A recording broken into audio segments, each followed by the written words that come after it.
Hey, we're Audioslave, and we'll be hanging with Abby on MTV2 Rock next, so don't go away.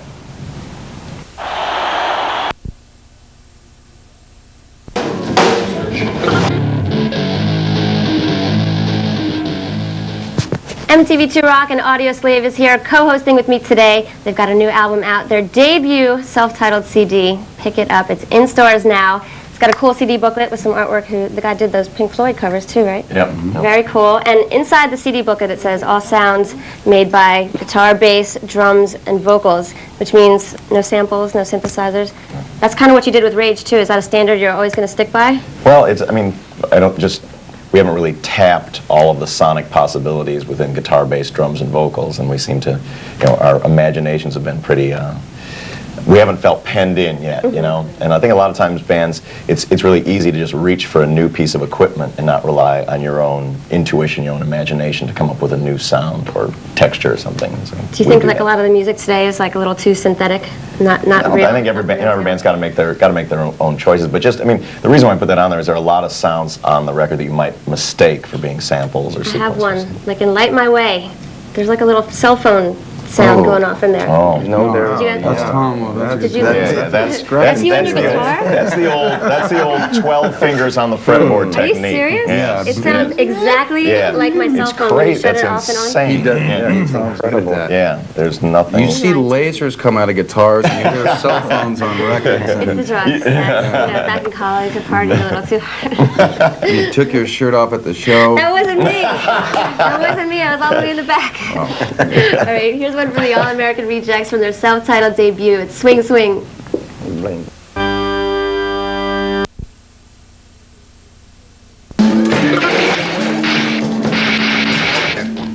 It's MTV2 Rock with Audioslave in the house. Now, Tim, I got a question for you. I was reading an interview that you did with New York Rock, and you're quoted as saying, when I'm 54 and turn on the radio, I think I'd rather hear Audioslave than Rage Against the Machine. Did you mean that in a Audioslave is more multi-generational kind of way, or what did you mean by that? Well, it's like at our shows, you look out at the audience, and I see all different ages and ethnicity and different girls and guys. And at Rage shows, I saw dudes sweating that were angry, and I just feel like I'm in a different band that when I'm 50, I'm going to turn on the radio and I'm going to hear this music as opposed to maybe what I was doing before. I could be wrong, though. No, you could be right. It does. It spans. I think it is multi-generational. I feel that. What do you think music's going to be like in 20 years from now? It's going to be pretty bizarre. What do you think rock music's going to be like 20 years from now? We've already done so much. I just think you can't count rock out, I think that, the electric guitar and electric bass, sort of the format of a rock band is still really new on the planet. I think there's a lot that can be done with it as different generations of rockers keep improving. It's going to be hard when the world is, and the seventh finger comes in. Apocalyptic, nuclear and the waste. half head. Yeah. We're going to have to go acoustic for sure. But everything's really like merged. Like we already did the rap rock. We're going to have to do like polka speed metal or like klezmer goth. Yeah, what's kind of klezmer goth. Yes, yeah. I think that whole Steve Vai Hart guitar with the neck sickle this way, like that with your tongue out, it's going to come back. Oh, definitely.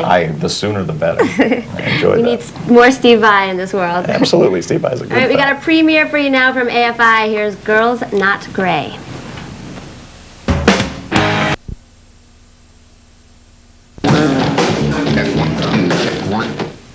Oh yes, it's MTV2 Rock with Audioslave, and we're talking about all kinds of stuff. Now, Tom, your guitar playing has definitely grown and changed over the years. Are you pulling from different influences now with Audioslave?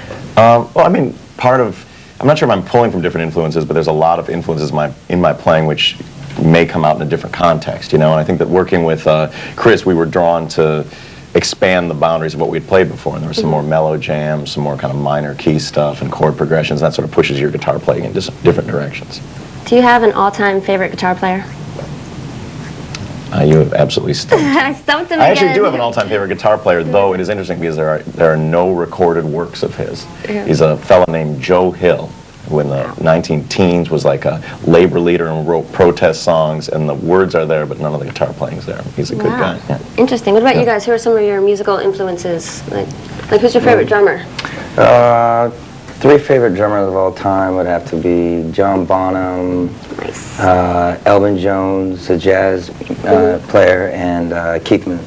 Keith Moon. It's a good combo. Those are very good No, jams. it's a good no combo. longer Yeah. with us. Yeah. All the good ones go away. What about you, Tim? Elvin Jones is alive still, right? He is, yeah. Elvin know. Jones is You alive. don't know. I don't know. Like, this is a dumb question. Let's move on. That I know music you guys are thing. big. I know Tom. You're a big Jam Master Jay fan. Yeah. I thought that was interesting that he kind of inspired you with your guitar playing. Oh, yeah, very Like much. a DJ. Yeah. How so? Well, I mean, in Rage Against the Machine, we were sort of playing hip-hop music, and a lot of times my job was to be the DJ in that band. I was a huge fan of Run DMC and of Jam Master Jay in particular, and nobody rocked the Wheels of Steel like that guy, you know? And kept it real. Yeah, and he was a huge, not only made great records, but was a real huge influence on me as a guitar player, and tried to emulate some of those textures and scratching and stuff. Awesome. Yeah. Another great one You who's did a no good longer job. with us. Sad.